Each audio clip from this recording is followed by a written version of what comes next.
Hello guys, हामी चाहिँ मनोकामना घुम्न गएका छौँ। आज मनोकामना घुम्न जाँदाखेरि चाहिँ यो माथि बोटल लाइनमा बसेको यो सबै मानिसहरू चाहिँ यो भगवान्लाई दर्शन गर्नको लागि, मनोकामना माताको दर्शन गर्नको लागि लाइनमा बसेका छन्। आधी घन्टाभन्दा माथि निस्केर लाइनमा बस्नुपर्छ। माथिदेखि लाइन बस्दा गरेर बल्ल बल्ल बल्ल बल्ल 12-1 बजी पालो आउँछ। उहाँहरूको 12-1 बजी पालो आउने हो। यसरी धेरै बेर लाइनमा बसेर चाहिँ मनोकामनाको दर्शन गर्दा मनको इच्छाहरू पुरा हुने, साथै आफूले जे मागो त्यो चाहिँ पुरा हुने भन्ने यो परम्परा रहेछ। यहाँनिर चाहिँ पुर्खौली परम्परा रहेछ। त्यही परम्पराको विश्वासमा चाहिँ यहाँ धेरै मानिसहरू धेरै टाढा टाढादेखि आउनु हुँदो रहेछ।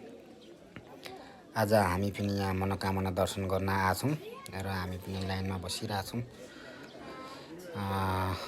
हामीलाई पनि टाइम लाग्छ होला, तर हाम्रो चाहिँ मम्मी बुवा बुढाबुढी हुनुहुन्छ, त्यसैले हामी बिचबाट छिर्ने योजना गरिरहेछौँ।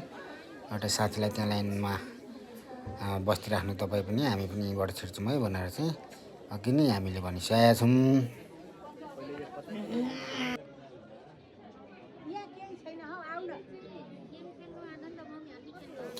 टाढा टाढाबाट यहाँ बुढाबुढी पनि आउनु भएको छ। धेरै मान्छेहरू हुनुहुन्छ। लगभग लाइनमा 2000-2500 जना मान्छेहरू हुनुहुन्छ। कसैले बोका ल्याउनु भएको छ, कसैले भाले ल्याउनु भएको छ।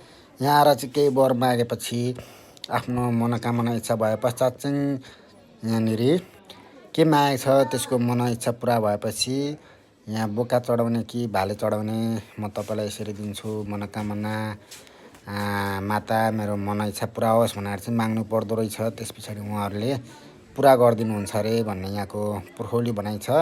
यहाँ आउन चाहिँ हामी केबल कारमा चढेर आएको। केबल कारमा 750 लाग्छ है सबैलाई।